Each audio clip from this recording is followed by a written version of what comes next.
and welcome to my podcast, High Tea with Ellie G. And I'm so excited. I've got the fabulous Hayley Herms. Hello, hello. Hi, Hayley. I'm super excited you're here. You are actually my first guest. I'm so excited to be here. Everything looks so cute. I heard we're going to have some fun questions. Oh, yes, some high tea. We got it all going on. So, Hayley, Yes. I want you to tell me everything about yourself.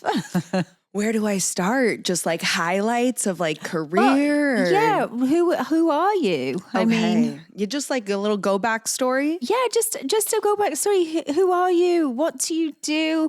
Why are you so fabulous? Oh, well, as she said, I am Hayley Herms and I'm a plus size model, entrepreneur, content creator.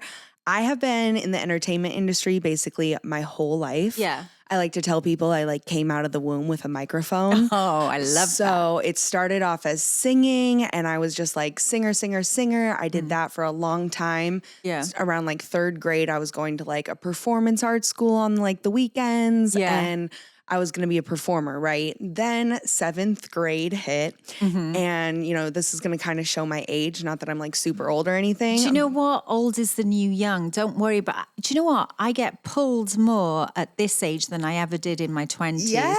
So don't worry about age, girl. You're a hottie. I can see why. Well, in my acting class, so they were going around the room asking, what do you think Ellie can play? Everyone said a lawyer, a doctor, or a hot stepmom. Mocha. Sorry, I got my little dog in here. She's a little bitch. She's adorable. Thanks. Yes, sorry. Hot Hayley. mom. Hot mom. I love that. Yeah. But I could see those like serious parts too because you have such like a powerful energy. Ooh, I like that. I can definitely see that. A mistress in a dungeon with a whip, I can see myself playing. With some latex, I can Yes. definitely see that. Especially, you know, the redhead thing going on. That's Yeah. definitely. I just love this red hair. It is like, it's so in. It's called Cowboy Copper. And Ooh. I see everyone wearing it. So I'm on that fashion trend. But hey, anyway, Hayley, sorry, we just went in a different direction. No, I'm the same way. I'm ADHD. It's like you tell 50 I know, stories we need to our get to Adderall. one. No, exactly. But Yes. I started as a performer. Yeah. And then around seventh grade I was on MySpace. Yeah. And I was also acting and I was doing like an acting school thing as well. And this photographer thought like I was much older for my age. And she saw my acting photos and reached out and was like, hey, Ed Hardy, another ager, is doing like a shoot and we need like a plus size model. Like I saw you live in Orange County. Like, would you be down to shoot? And 12-year-old me went to my mom and was like, hey, this random lady messaged me on MySpace and wants me to be a model for Ed Hardy. And my mom had me older in life. And she grew up in the 60s, mostly 70s, born in the 50s. She's a hippie. Yeah. And she was like, sounds cool. Like, why not? And a lot of people ask me, oh, like did you have stage parents? Like, were they making you do this? And I was like, no, if anything, I was making them take me. Like this was like fully motivated. I always was like, I'm going to be a star. Yeah. And so we ended up going to this lady's house, doing the shoot. It was real, nothing creepy. Yeah. And I remember thinking like, oh my God, like this is it. I love modeling because it was like acting, except for I didn't have to memorize lines. Right. I could still be a chameleon. And this was like before like Instagram and YouTube was just on the rise. And so like, it wasn't really like I was doing it for social media. Like I was genuinely like obsessed and in love. So what age were you again? I was 12. 12. I was in seventh grade. And from that shoot, I went to CVS and printed out pictures, signed them, went to school and handed them out and was like, you should keep this. I'm going to be famous one day. What size were you at the age of 12? I was still like plus size at that size. Really? Wow. Yeah. I would say the weight gain, to be honest, correlated with abuse that was going on at home. Right. And so I would say by that age, I was probably like a size like 14, 16 already, like by middle school. Yeah. And you just said about abuse that was going on. You don't obviously have to tell your private life or anything. I've already went on a reality show and like did? aired this out with Khloe Kardashian. So Yeah. there's no it's out secrets there. here. It's out there. Yeah. So what sort of like things were going on at home? When I was around like 5, my dad started like physically abusing me. Right. And then like as I got older, it got way worse. And we're talking like guns involved, like Wow. going unconscious, getting hammers thrown at me and chairs and beating my head against an oven. Like it was really bad. Yeah, I got some physical abuse from my stepdad. Sort of, I'll never forget. I was doing my 6 times table. You know, I still don't know it to this day, 6, 12, whatever. And I couldn't do it. So he started hitting me, made my nose bleed because he was a math teacher. And he was like, you know, what? There's no, you know, child of mine not going to be able to do math. I'm a bloody math teacher. Wow. Cruel stuff. But I used to get my secret revenge. Me and my friends would piss in his coffee. And we would go, can we make you a coffee? And he'd be like, oh, that's nice, girls. We'd pee in it. And we would watch. We would watch while he drank it. And we're both sitting there like, oh, drink it all, every last drop. I love you. So I love you so much. That never occurred to me. Yeah. But that's amazing. Yeah. I'm so glad you got some type of revenge. Oh yeah, every chance we got to make him a coffee, we were pissing in it. Yes! And we watched him drink. And this is even disgusting. Even when we were on our periods, we were still pissing in it. And he didn't notice? No, he was loving it. And we would just look at him and we couldn't contain ourselves laughing that you're drinking piss coffee. I think I would have like cried. Like I would have laughed so hard I cried. Like I'd have to be out of the room. But that's how I got my little secret revenges. Okay. And, yeah. And it's terrible when, you know, abuse happens in the home because obviously like you, I've still got trauma from that. Oh yeah. You know? Yeah, I've tried to confront my dad about it and it's like, oh, I don't remember, like downplay this, that. And I'm like, I think it's funny that you don't remember things I will never forget. 100%.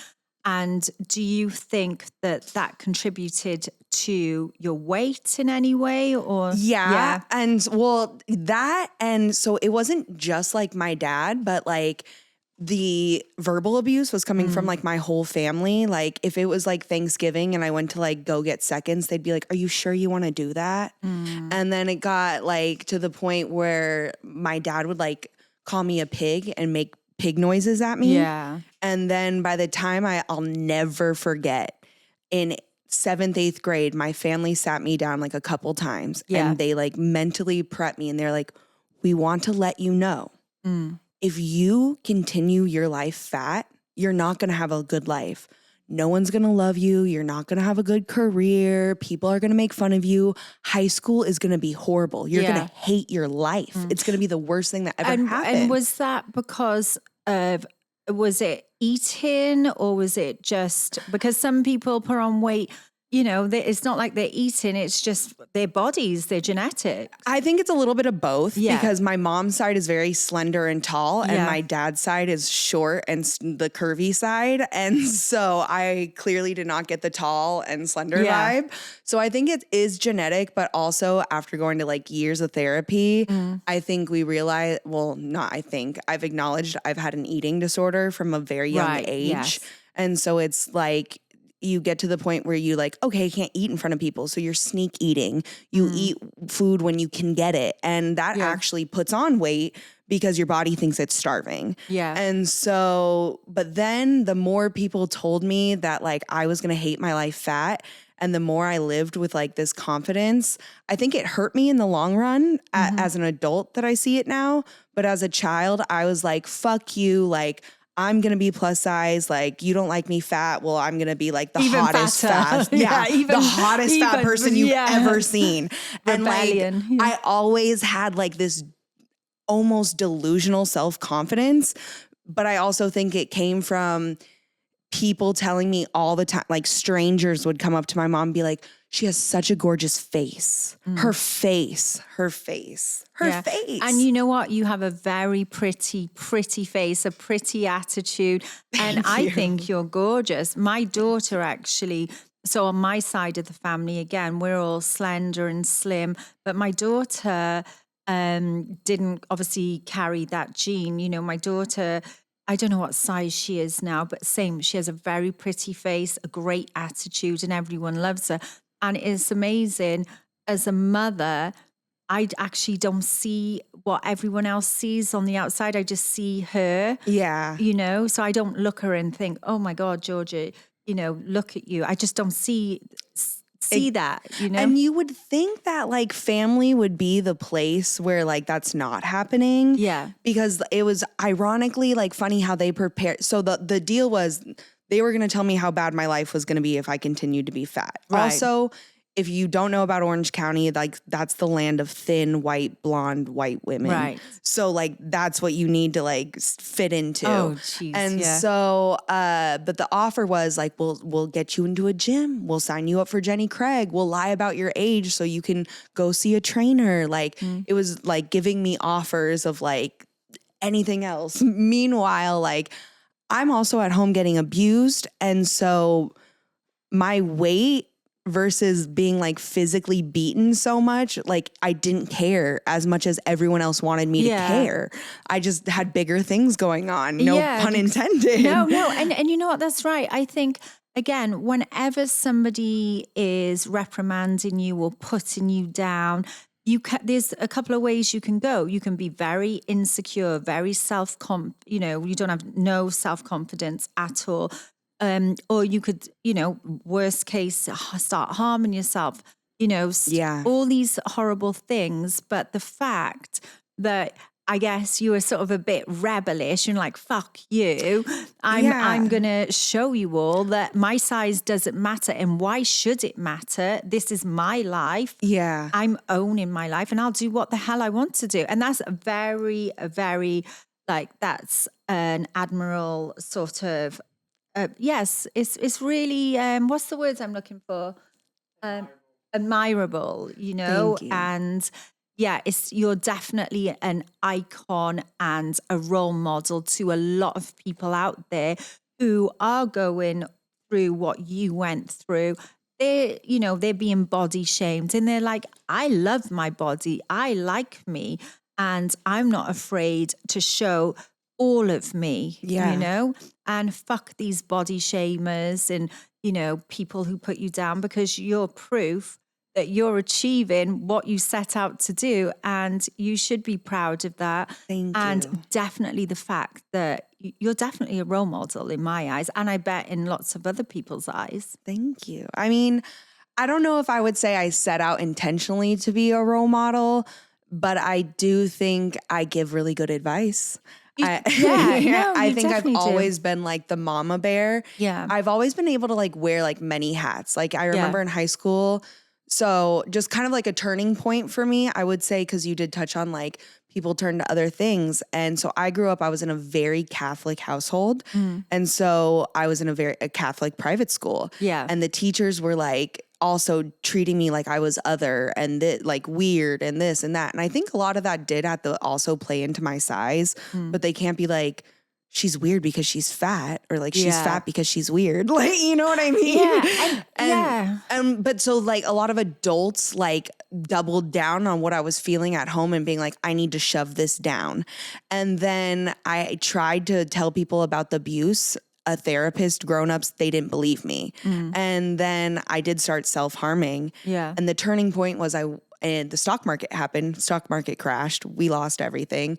Mom's like, you're going to public school now. I went to public school and they were like, you're so smart. Like teachers were like, you're the best student here. You're so great. And it was crazy how my environment changed my view so much because it made me realize in a lot of situations, like I thought like, you know, raised up Catholic, like I was like, this is what God wants, or why is God letting this happen? And I just didn't get it. And then when I got to high school and I faced other adults in like the world, they were like, no, like you just might have ADHD. Like, there's something else going on at home. Isn't that weird that actually every teacher or education, they want to put a label on it just because you might learn a little differently. So their go-to is ADHD, or their go-to is autism. They go, because they don't know how to actually handle and the resources. So they go to that. My son actually, same thing from the school, because he does learn a bit differently. He's slower paced, but he's 7. And their first go-to was ADHD or autism. He hangs upside down off the chair and we can't have that in class. And I'm like, do you know what? I'm not prepping my son for Stanford or Oxford.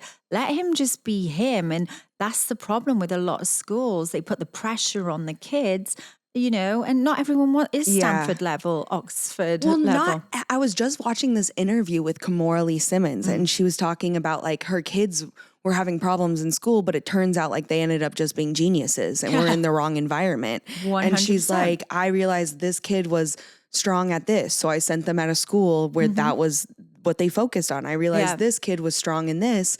I sent them at a school, and they realized like, oh, like the kid is not the problem. It's the whatever environment that they're in. Yeah. And so by the time I got to my junior year of high school, I told my mom like I had finally gotten to like all AP classes and I was bored. I felt like I was learning too slow. And I quite literally felt like I had a whole career ahead of me that like wasn't happening. And one day she comes home and I'm sobbing over my math homework because I'm like, I could have finished this in class. I could be modeling in France right now. Like I literally was so upset. And she looked at me and was finally like, I had been asking her about homeschooling. In 6 months of homeschooling, I finished the rest of my junior year and my senior year and graduated and took a year off in between high school and college, which most people do it after they graduate high school. And so I just used that as a moment to work on my career more. Yeah. And so it was just very interesting when we took me out of the environments that weren't working, how much more I thrived. Yeah. And so I think that's just kind of like a notable thing for everybody to be like, maybe you're not, I don't know, maybe you're not weird. You're just in the wrong environment. Yeah, and that's right. And how did you know, like, obviously there's a lot of people out there that are plus size or, as the doctor. Oh, yeah. I tell people that all the time. And people just judge and they think, oh, it has to be food. Well, that's not the case, know. And, more and more on Instagram, social, I'm seeing more and more people that are overweight, that are loving their lives. They've got a huge following. Yeah. So how do obviously you got a lot of trauma, and how do people that don't like themselves, they've got extra weight, they're bullied, how do they pull themselves out of that and turn it around to a positivity? And as I say, and shake what your mama gave you. Yeah. Well, it's funny because one of my gay best friend, shout out Jarrett. Hello. He's not like obese by any means, but he weighs like, let's say like 50 pounds more than he used to. And for a long time, he was convinced like if he lost the weight, he was going to be happy. If he lost the weight, he was going to be happy. No. I went on a reality TV show with Khloe Kardashian, and it was for weight loss. I lost all the weight and then some. By the end of the thing, I had an eating disorder. I had internalized fat phobia that was coming out towards my other fat friends. And the more that I looked and had the life everyone wanted me to have and look like, the more I felt insecure, the less confident I was. And now like I felt more pressure than I did before. So that show, the objective of that show was to lose weight. It's in theory, it's for a full body transformation. Yeah. So you soul, body, mind. Yeah. But every single person has a thing in common that they either want to lose weight or gain weight. Obviously, weight loss is more common, but there were a few people there to gain weight. Yeah. And so I feel like at that time in my life, my mother had just passed away. I was in my early 20s. Yeah. And I was literally like having like a breakdown on my couch and was like, God, give me a sign, like put my life together, put me on some kind of track. Like, what am I supposed to do? And I applied for it, didn't know what it was at first. It just said like, are you looking for a mind, body, soul like this? Yeah. But what I loved about what we did on the show was it was so optional if the three of them wanted to lose weight or not. Like, and so to kind of just to stop, we'll get to that, but just to say, Hayley Herms was actually on my show, Flipped Lifestyle. We'll get to that in a minute, but yeah, let's go back to, because I'm intrigued about that show, because so you didn't succeed on that show. I did. I became the biggest loser out of all 3 seasons. I lost the most weight. Congratulations. There's some things I can't say contractually. Yeah. But officially, as of the show, I had lost like 76 pounds in like something like 12 weeks, 4 months. Yay. And, it was great, but the more, even though I got down so thin and everyone loved it, 2 things happened. I was less confident, and that's when it dawned on me that whether I was at a bigger size or a smaller size, the thing I had to carry with me was confidence. Yes. And I had to love myself no matter what body I was in. Yeah. Because you can get the body you want and still like mentally not be okay. If you did none of the mental work, it's not going to translate, and you're most likely going to gain the weight back. Yeah, and it's interesting. So I did a stint of the Mounjaro, and I did it. I lost all this weight, but same thing. I was not happy when I lost it because my face didn't look good. You look sick a little bit. Sick. My face looked too skinny in pictures. And that's what people told me. They're like, you look really sick. You don't look like yourself. And that was just naturally too. Yeah. And then I got paranoid because people kept saying to me, oh, you've lost too much weight. You look too withdrawn in your face. So then I was like, holy shit. So all this weight I thought I was losing again to make myself feel good. I ended up feeling shit because I would look in the mirror and go, oh my God, look at that. Look at this hanging down. You'll fix one problem and then you'll find another one.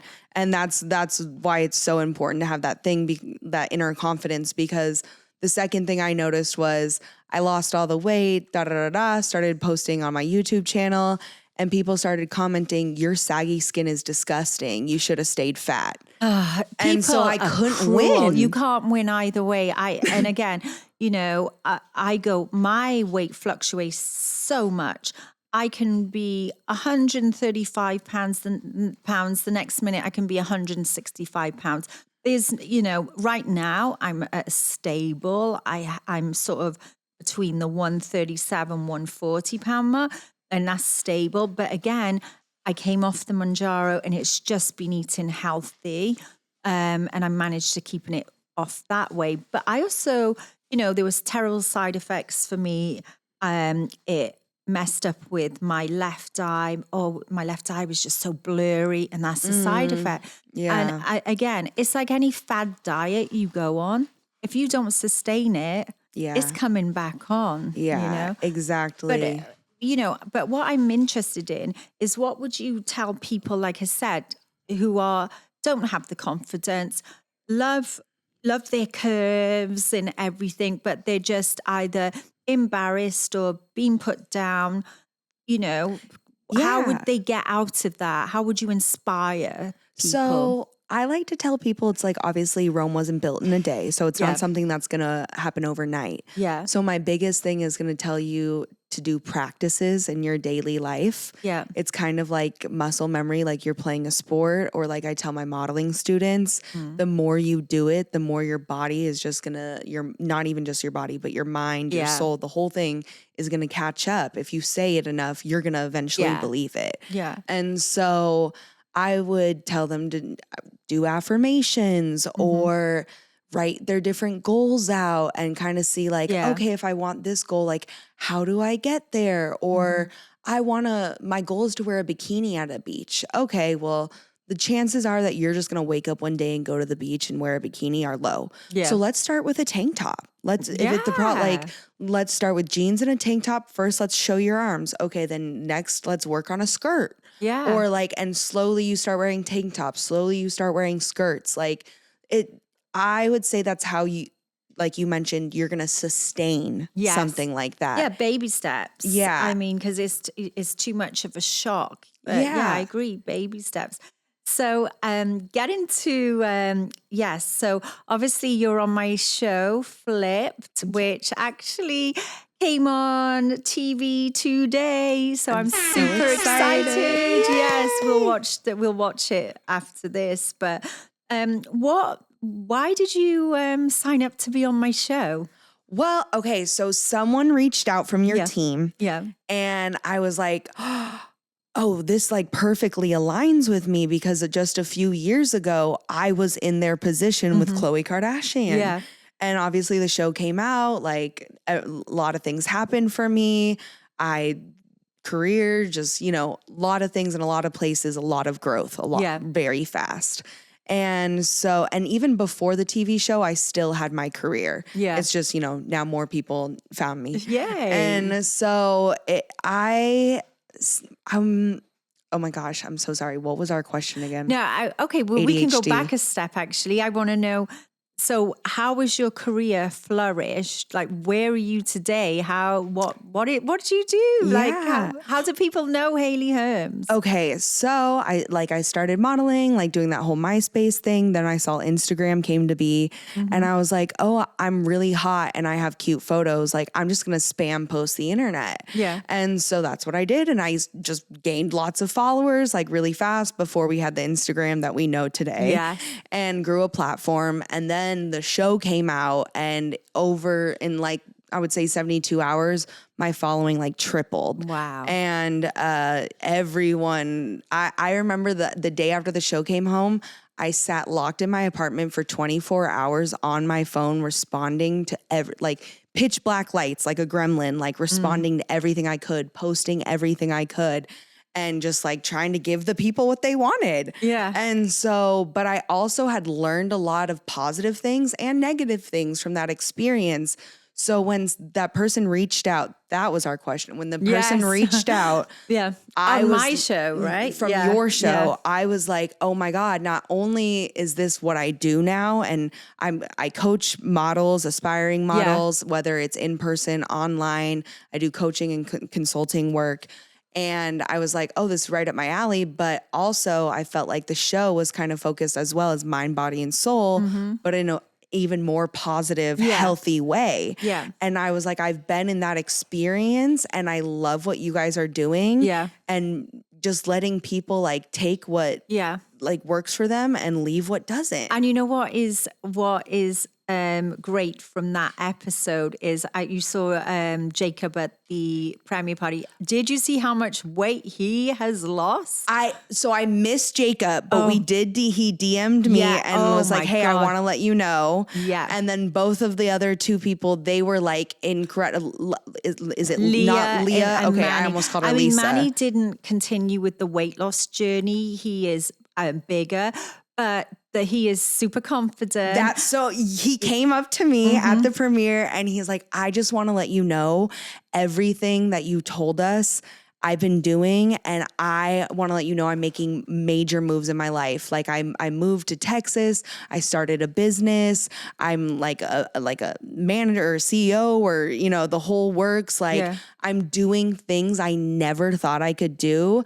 And it's because I've been doing the things that you told me to do and working on my confidence and building that up. And I felt like a proud mom. How nice I wanted to is cry. that? Yeah, I want to cry listening to that. And then Leah came up to me too and said the same thing. And basically, and she's just like, I'm thrilled. I'm in a happier place. And and it's always nice because you can give advice, but it doesn't always mean people are going to take it. And you know what? Again, that episode was not, so I didn't want to be like another show. Oh, you're losing weight, because that wasn't the goal.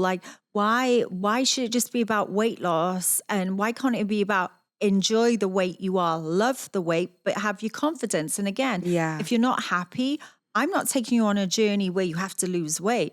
It's your choice. But I just want to give you an inspiration. a confidence that can help you on whatever journey you want to go on. Exactly. So it was really nice having you on the show to do that. Because look, you gave the inspiration. They're thanking you. I felt like a proud mom. So you should. It was like such a great moment, and I can't wait to see the full transformation and everything. It's exciting. But it has been great to see what they've done in the past couple of years, and that they're still sticking to that inner journey. Yeah, definitely. And it's helping the outer journey. Where would we see you? Like, are you on, have you done any major campaigns? Oh yeah, I'm actually like really happy to say that. You can find me in Sephora with JVN. Yeah. I don't know if you're familiar with JVN from Queer Eye. No, I'm not. I don't, believe it or not, I don't watch any reality TV shows. But yeah, I've got my own. It's okay. I get it. But so they're JVN, he's from Queer Eye, and they do a makeover show. Yeah. He has a hairline in Sephora. Yeah. So that just came out. I'm really excited about that. Wow. I'm also, you can see me in Nordstrom and Morphe, and I think at one point Ulta. I think we're out of Ulta now. Yeah. But you should still be able to go to Nordstrom and Morphe. What are you promoting here? And so for that, I did a campaign with Uma Beauty, and I was their lip model. Nice. And so it wasn't just for lips, but we also did like a full campaign. It was on a boulevard, or it was on a billboard on Sunset Boulevard. Yeah. And then, wow, there's a lot of things that I've been working on lately. But I'm just excited so do you have an agent? I do have multiple agents in LA and in New York. Nice. So I am bi-coastal, and I'm happy to say like I've been signed for many, many years, many different agencies. I feel like my next goal is to go international. Yes, do that. You heard it here first. The next time we talk to Hayley, she's international, baby. So that's great. So someone wanting to get into the industry as a plus size model, what's their first steps? So first steps, we got to make sure you're doing it for you. Right. And not because someone told you can't do it. Social media. Modeling is so much harder than people think. Yeah. I do online classes and seminars and things like of that nature. And I've had people take my class before and literally thank me and be like, I didn't realize how hard this was. I'm so glad I spent like the few $100s here and not like the $2,000 on a portfolio. What is the things they need to know to join one of your classes or get coached by you? Yeah. So you can just go to my website, hayleyherms.com, and I can do one-on-one sessions there that they can book directly. Or every like 2 to 3 times a year, I have a master class. But what I've been working on, that's going to hopefully be out by December 25 or January 26, is those master classes are not now going to be available for purchase online. Oh, great. So you can just buy it anywhere at any time, because before it was great. It was a 5-day intensive every day at the same time. But there's so many different people all over the world and different countries that want this information as well. Yeah. So I want them to be able to buy it whenever they need it, can go back to it, take their notes, and then just roll from there. Yeah. And then after that, I also have like what I call an accountability package. Yeah. So say you take my modeling course and then afterwards you're like, okay, I really want to pursue this. I am basically your accountability buddy. I put the schedule together and I say, this is where we need to be. So you don't have to be plus size to take your courses either. Not necessarily. You don't. Like I would say a lot of the advice I give, a straight size model could take the advice as well. It's just, marketing, and that's obviously more of my niche. But anyone, any gender, I've also had men come into my class as well. There's men that want to be plus size models as well. And the men on the show, I told them they should pursue plus size modeling, because I was shocked how especially Jacob just got in front of the camera. I would have thought he's been doing tall XL modeling his whole life. So handsome. But is it like a height restriction, a weight restriction? I love that question. Yeah. Because no, I wouldn't, weight wise, I want to say no. But obviously when you're talking about plus size, there is like a minimum, if you're going, in the most worlds, we see plus size as a 12, 14 starting, but in high fashion, they can start you at an 8, 10. And so And that's considered plus size. sometimes they'll take like the size 10 girls and like put padding on them or Oh, that's cheating. Yeah. When they could use real people. it's more Ooh. common than you think. Yeah. And so sorry, back to what we were saying. So how would I be a plus size model? I mean, you could just be a regular model, you know? I'm not tall enough. Well, so that's another thing is I'm 5'5", like barely, like 5'4" basically. But a lot of people are going to tell you you're not tall enough or you're not thin enough or this or that. I would say the main thing for modeling is if you just can keep your hair clean and your skin clean. Because like I said, I'm short, 5'5", but I've also walked in New York Fashion Week. Wow. I've been on multiple runways before. Yeah. And if I would have just went off the advice of what the internet and society tells us, I would have never had those opportunities. Yeah. And so I think you need to like take the leap of faith. And even I almost want to say I protest auditions sometimes. Back in the day, Fashion Week, sometimes brands would have open calls. And if I had mocha down. God, my dog trying to eat our yummies.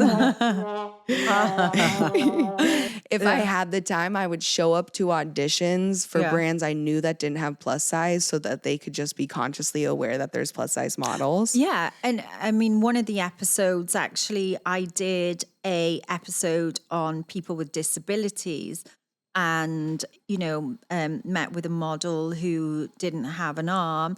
And same thing, she made it. So even like I feel like a disability or anything that makes you more unique makes you more qualified to be a model. Yeah. I have a friend, she has, I'm going to probably say this wrong, but cerebral palsy. Yeah. And she's in a wheelchair and she just was the main character for an animation video for American Girl doll. Oh. And like she's in movies and commercials, shout out Miracle. Yay. She literally is a miracle. Like I remember one time in a modeling class, someone asked me like, should I get braces and fix my gap tooth? And I said, don't you dare touch that gap tooth. Yeah. That gap tooth is what's going to get you signed. It's like actually the woman that was on season 3 of, what was it called? Season 3 of, what's that? It was a big thing. Oh, what was it called, guys? You all must know. It had, what's her name? Jennifer Coolidge in. Oh, what? The White Lotus. Yes. Yeah. So when the first time I only watched season 3. I'd never watched the other 2. And obviously it's a British actress and she's got these goofers. And I was like, whoa. Wait, what's a goofer? A goofer? A goofer. A goofers is when you got, I guess, buck teeth. Oh, okay. So in the UK, we call them goofers, or I at least do. So Amy Lee Wood, is it? Yeah. So the first time I saw her, I was like, whoa. But then I was mesmerized by her. I thought she was a great actress. She was really pretty. And I couldn't then take my eyes off her goofers because that's what made her. And I was like, you go, girl. And I watched an interview with her where she said, oh, I'm not getting rid of these because that's what makes me noticeable. That's what Barbara Streisand said about her nose. Yeah. And I love that because it's like you're being your authentic self, true to yourself. Yeah. You know, why should you change yourself? Because society and you've got all these Instagram models with their butts out and confidence is sexy. 100%. And I have a theory that people smell fear. Mm-hmm. So if you like feel unconfident or look like this, like people can sense it and feel it, they prey on it. Mm-hmm. So the more you like give off an energy and I want to stress this enough, you don't have to believe it. You just have to say it enough to yourself to where you'll eventually believe it. Yeah. And like with my show, I manifested and it will be on TV. It will be on TV. And then boom, it is on TV. Here we are. No, it's great. So you need to get an agent though to get no. Oh my God. And so I also have a blog called How to Be a Plus Size Model blog. Yes. And I have a whole blog post on telling people how you can get into plus size or just modeling in general, plus size modeling by yourself on your own. The ad that I was in for JVN and Sephora, I booked that on my own. Whoa. I'm proud to say some of my biggest jobs, I was in Vogue, did that on my own with a photographer. A lot of things that are very impressive, high achievements, I did those things on my own. It's a matter of time. It's a matter of dedication. And I hate to sound like one of those like coaches that like yells at you, but like, how bad do you want it? You know what I mean? Yeah, like, is that I want your it dream? real bad. Like if you, so go, I'll tell you, the casting networks I suggest, the casting websites, blogs, Instagrams. I even post things on my Instagram when I see open plus size modeling calls so that they can find them easier. I have resources there. But I definitely don't think you need an agent, especially in the time of social media that we're in. I think, yes, some agencies will help you get better work. I would never say. So basically, you could take some really cute shots of yourself and stick them on Instagram and, you know, like you said. But I think it's great, though, what you're doing. And anyone listening or the listeners should definitely go to hayleyherms.com. Yes. Or how to be a plus size model. I'm going on that. Yeah. Because maybe I should start putting weight on to be a plus size model. I mean, because the skinny look isn't working for me. So thank God I got my high tea. In fact, it's time for high tea. Woo! Oh. Yes, it's time. So, high tea.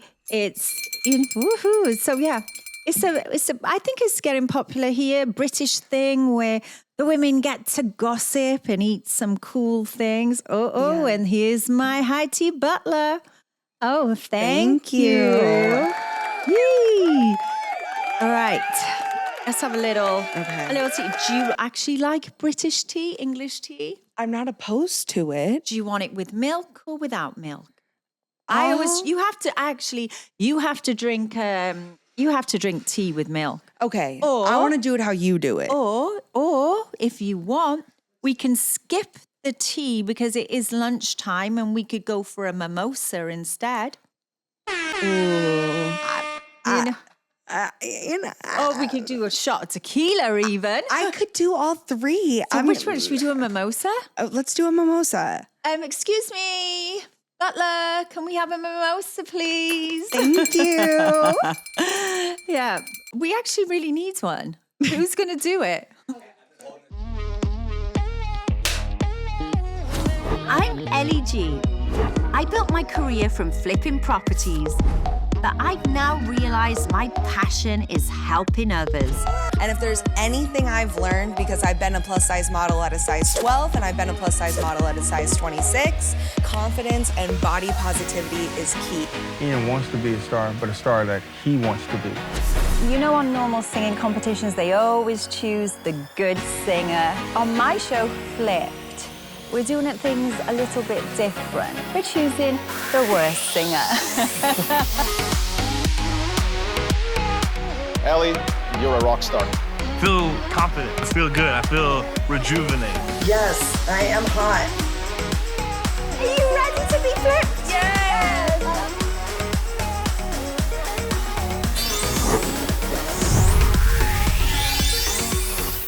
Cheers. Thank you so much for coming on. Oh, I'm shaking. Lovely bit of, we've decided to bypass the tea because it's lunchtime. It's champagne o'clock. It's 5 o'clock somewhere. Oh, that's good. Ooh. So as you can see, my tiered tray. So on the top, they are McVitie's chocolate biscuits. Everything is from the UK. Okay. Our special thing at high tea, is we have scones. In the scones, you put jam and cream on. And then we have some sandwiches, and you always do finger sandwiches for high tea. Okay. Got cucumber and I forgot what I bloody made. Cucumber and tuna or cheese with Branston pickle. Now, not many people in America know what Branston pickle is. What is it? I think I don't know. You should try one. Okay. So it's the cheese with the Branston pickle. Yes, try one. Tell me what you think. It's an acquired taste. You either love it or you hate it. Hate it or love it. Different, right? It's like, hold on. It kind of tastes like barbecue. Yes, it's different. So they're I like it. Pickles, I guess. I don't even like pickles, but I wouldn't assume this was a pickle. It kind of has like an onion vibe to it. Yeah, onion, tangy. Yeah, Thank very you. nice. And then obviously, excuse me, I'm not having a scone yet. I got the hiccups now from the champagne. So as you can see, my tiered tray. So metaphorically speaking, what would you bring to the tray? So for example, it could be a sweet delight, which could be, joy of a joy or indulgence, a life lesson, or a bitter truth, something you've not overcome or something you have overcome. I can give a bitter truth. Yeah, let's hear it. I think the world continues with or without you. Yeah. And so you got to keep moving. Yep. And keep going. And I think that's a very bittersweet, hard truth I learned after my mom passed away. And then this is going to sound kind of cliche, but I don't know if you're into the Beatles. Oh, I love the Beatles. My favorite song like in the world is Within You, Without You. Oh, yeah. And I think it's very metaphorical about how life goes on literally within you. You are life, you give energy. And it goes on without you there, without you present. Energy keeps moving. And I've always, my whole life, been like a big person who supports the motto, keep it moving. Yeah. Because you can have a moment. I think you definitely have that moment, collect yourself, kind of think about if you want to be sad, but at some point you almost kind of get sick of yourself and you go, okay, something's got to change. I got to keep it moving. I love that. And like I always say, there's one thing certain in life, you're going to die, you live to die. But also what I like, my thing is I tell everyone, never regret anything that you have done. Like just don't have any regrets. You know? I love that. Okay. I fully agree. The fun part. I'm excited. So I'm going to have a few little questions now. Should I be nervous? Oh, well, no. Just in case. In fact, let's start doing shots now so we can get the really juicy stuff. Okay. So one thing, I love this one. Your friend's husband hits on you at a charity gala. Do you tell her before or after the dessert? Oh, I thought we were going to say before or after the event. Oh, you can answer that too. Okay. My friend's husband. Mm-hmm. Thank you. Because now I covered your face. Okay. Sorry, my friend's husband. We're back in. Yeah. Okay, let me just reiterate one more time. My friend's husband. Got hiccups. Oh, bless you. Teacups. Mike, rosé. your friend's husband hits on you At an event. Okay. And you tell her before the event or, oh, Jesus, hiccups. Or after the event. Oh, Jesus, hiccups. Okay, I am someone who's going to take a lot of things in factor. The first thing I'm going to do is call my best friend and be like, we have a situation. Let's call him Brian. Brian just hit on me. Like, what do I do? Me and the girls and the gays are going to come together and make a plan. Oh, now I have the hiccup. Okay. We both got tea time hiccups. And then, like, you got to tell her, right? So I guess, like, I hate to be so detailed, but, like, I got a plan here. Is this her event? Because if this is a randoms of, like, not a random, but, like, not her event, then, like, I'll probably tell her before. If it's her event, her moment, her night, I'm going to probably wait till after. Yeah. So, I agree with that. You have to say something, period. You do, and I am a girl's girl, but sometimes I have from experience told friends of mine, and they have hated me because the guy has ended up manipulating the situation, saying I'm a raving lunatic, which I am, but and then they don't believe me. That's happened to me before. So I'm like, oh, you're damned if you do, damned if you don't. Do you gather proof or evidence? At this point, I don't even bother saying anything anymore. I'm just like, because like I said, backlash either way. But okay, I love this part of the podcast. What are we on now? We are on, what is it? Getting warm? Yeah, getting warm. Yes, we're getting warm. Oh my God, I'm nervous. Don't be nervous, Hayley. Okay, so this is something that no one knows. But have you ever sent a nude you regret? No. No? Because this is might sound crazy. Yeah.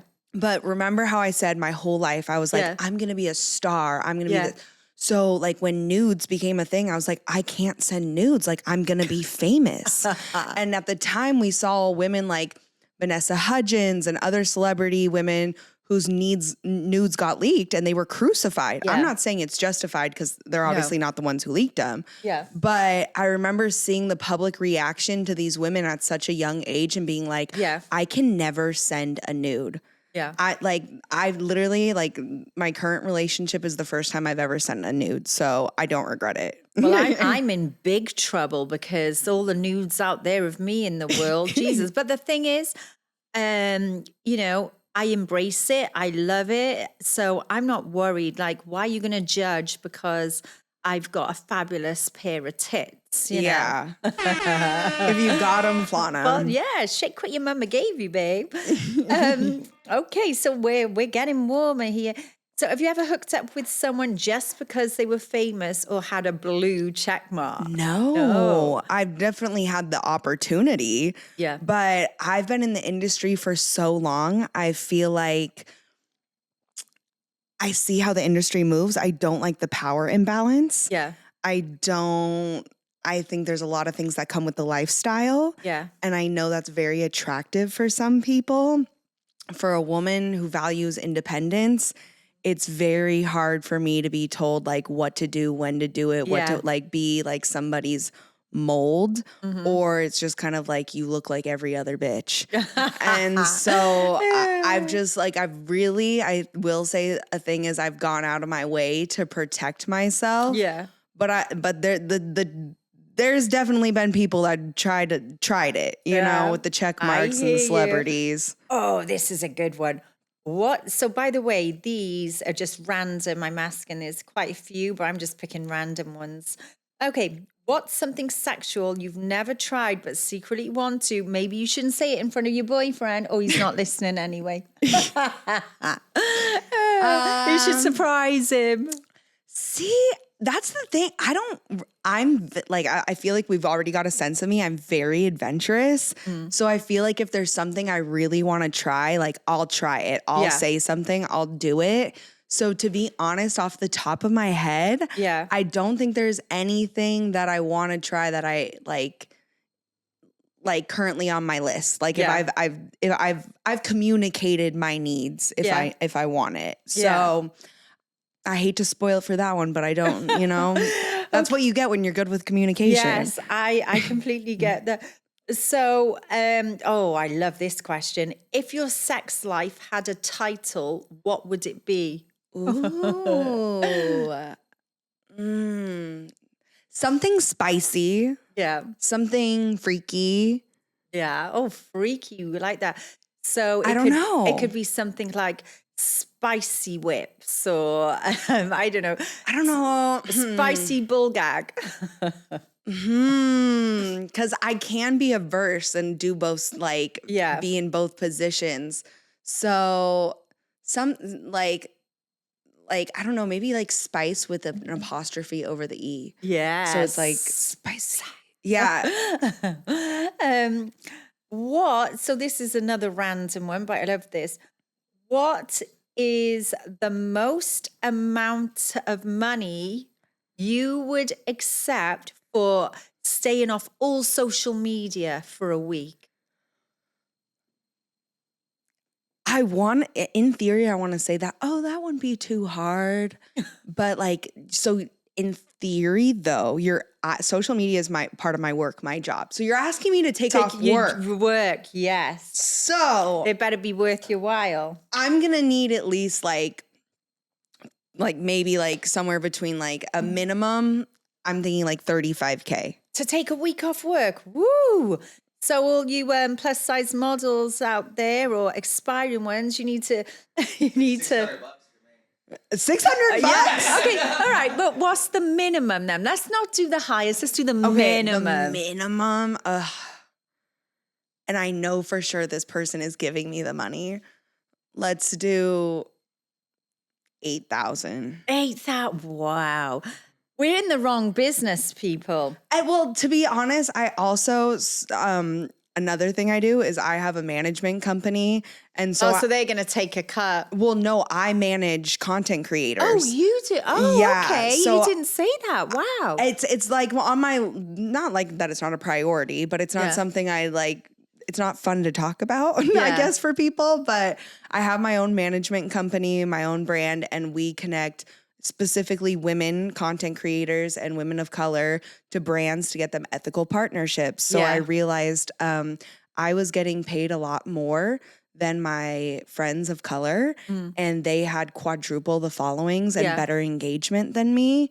And after a while, I was like, okay, like it's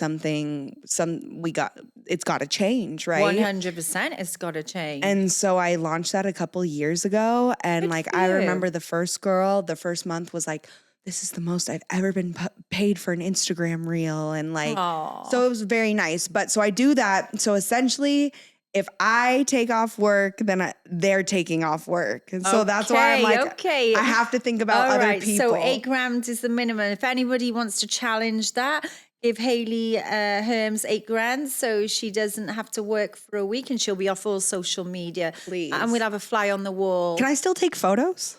Oh, like, can I have a film camera? You can take photos, but you can't go on social media. Okay. So you'd have to be a camera. Okay, I'll take a film camera. Or your phone, but no social media, not even looking. Okay. What is one thing that you believed as a kid that you found out later in life as an adult that wasn't true? I mean, you can't say Father Christmas, Santa. No, you can't. It's got to be something original. Oh, I have something original, but it's going to make me look so dumb. No. Say it as it is. When I was in middle school, someone convinced me that the reason why Blockbuster went out of business was because Obama made Obamacare. And it was a very elaborate, detailed story. Whoa. I really believed it. And for years, I was spreading misinformation about Obama and Blockbuster. And what people believe in you. And they're like, wow. And then... Because the story was so convincing. Yeah. And then later, I remember I said it to that friend years down the line and was like, oh yeah, I'll never forget when you told me that. And he was like, Hayley, I was pulling your leg. That was very fault. So it's very stupid, but I would say that's a unique experience. It is. I had one that I believed for years because a friend told me.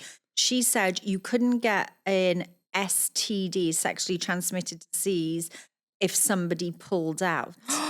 And so I believed that for a very long time. I'm okay. I won't get a disease because they pull out. For a long time, I believed that. No, see, and I also have a podcast. Yeah. And it's called Stoned and Horny. It's about sexual wellness and cannabis for women. Oh, do you know about, there is a lube that you can put inside you, but it's actually got CBD or something in it. It's a shooter. It's from Lavinia. Yeah. Something like that. I actually interviewed the CEO on my podcast. Oh, wow. Incredible stuff, you guys. And apparently it makes you so sensitive that your orgasms are like nothing you've ever experienced before. I need about 10 bottles because I'm horny constantly. And she has anal shooters. Oh, so you can, if you're into that or you're gay or whatever, you can get an anal shooter and it works the same way. Wow, I need that stuff ASAP. Yeah, she's incredible. And one of the things about her story is so crazy is she originally was trying to become a nun.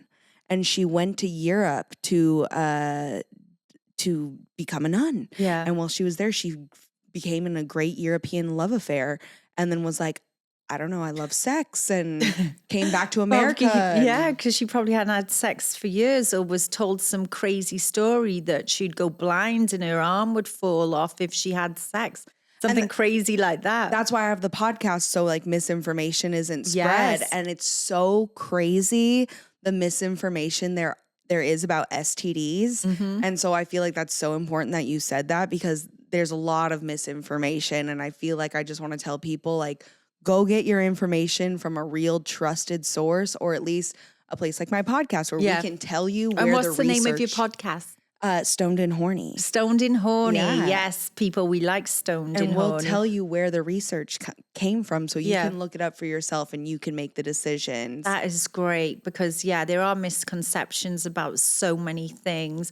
Well, that's great that you're open to talk about this. So that's my thing. Oh, I love this, because that's my thing too. But okay, here's another one. Would you rather have mind-blowing sex once a year or mediocre sex 3 times a week? I know, it's a hard one. But if you've got that lube, 3 times a week. I was going to go with 3 times a week. Yeah, definitely. Oh my God, no, I'm going to go with 3 times a week. Yeah. Have you ever faked it? I feel like everyone's faked it at one point. I had a guy that faked it on me. And I'm like, how is it impossible for a guy to fake it? But what he did was he said that he has internal orgasms, that the jizz doesn't come out and it's internal. So we're having sex and he's there and he's like, oh, I'm going to come. And he starts doing this shaking stuff. And I'm thinking to myself, okay, I'm checking there. Is there any mess? And I'm like, did you actually come? He said, yeah, it's all internal for me. I don't actually leak anything. And then I thought, oh, holy shit. I was like, did he fake it because I'm not that good? Or, what is the reason? No, I don't think that's it, because I don't know if I've ever experienced that, but I had a guy friend, and he was so addicted to porn that he couldn't come. Yeah. And so he told me he would like fake it. And I was like, how do you like fake it as a guy? When there's nothing there to wipe up. Yeah. And then he's like, oh, like, depending if like she's on birth control, you won't know because she thinks it's like in her, or like, he's like, I would like cut my hand and run to the bathroom and be like, oh, I gotta go clean up. And like, just like right away, like. But come on, a person knows whether you've got cum inside you. You just do. I've never experienced anything where it hasn't been running down my leg. You just know. You see, that's the thing I've learned is right when you think that you're gonna you've found out everything, everything, something comes and surprises you. Yeah. And there's things where like surprises you when you're at the supermarket and someone comes behind you and just sticks it in. No, I'm joking. Whatever what else into. I was gonna say? Okay, we've had that question. Okay, again, because your boyfriend's in the room, maybe he should close his ears. What's something sexual you've never tried but secretly want to do? You asked me that. I did ask you that one. Okay, there's nothing on the list right now. Oh, okay, have you ever used food in the bedroom? Yeah, once I think. Have you used peanut butter? I have. No. That was great. I used peanut butter. Was it on both of you or one of you? Just on him, because I needed my dose of protein for the day. Okay. And I knew protein on protein. Exactly. So I had double protein. Love it. Get your gains in, girl. Yeah. And what's the wildest place you've ever had sex?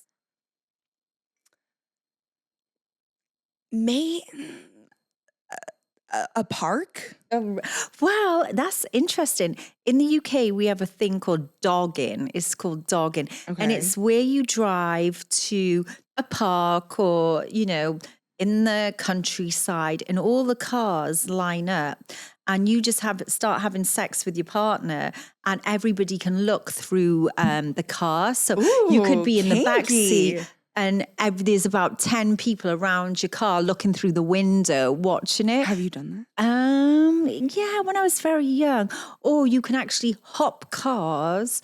And if the people are open to it, you get in the car and sort of swim. But the whole purpose of dogging is, and the reason the name was because people would say, oh, you're just taking the dog for a walk, And I'm sure there's some other explanation. I'll have to look that up. But yeah, that's what we would do. Can you like find those events on like a website, or everyone just know? People, if you know all the dogging sites in the UK. It's notorious, well known. You know, on a Friday night at 10 p.m, this is where to go. On a Monday, this is where you go to dog.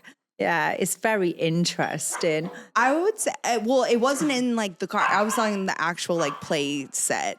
What? Like the whatever the kids play on, like yes. Oh, that park. Oh my goodness. Yeah. Right. Well, I like that. The but slide. I feel like now that TikTok's here, I hear people's stories, and I was like, I don't think I'm as wild as I thought I was. Like, no, I thought I was wild. No, and then the internet comes, and you're like, oh, I'm basically a nun. Like, this is crazy. And then I think I have another question. Ooh. We did that for $10,000. Would you let your partner film a tape as long as no one ever sees it? Definitely. Brilliant. Yeah, definitely. Well, that was good. Do you have any questions to ask me whilst we're playing this game? In fact, Butler, I need some more champagne, please, sir. Jason, where's my tea tinkle? I want some more champagne. Yes, please. Oh, mocha. Hey, girl. Yeah, let's see. Yay, tea time. Well, cheers again. And thank you ever so much for coming on the podcast. Absolutely enjoyed every moment, and you're such a delight. Love talking to you. Thank you for having me. No, thank you for coming. I'll have to come on your podcast. Oh, definitely. We can talk more about sex. Yes. I love that topic. But Hayley, again, thank you for also coming on the TV show, and I'm looking forward to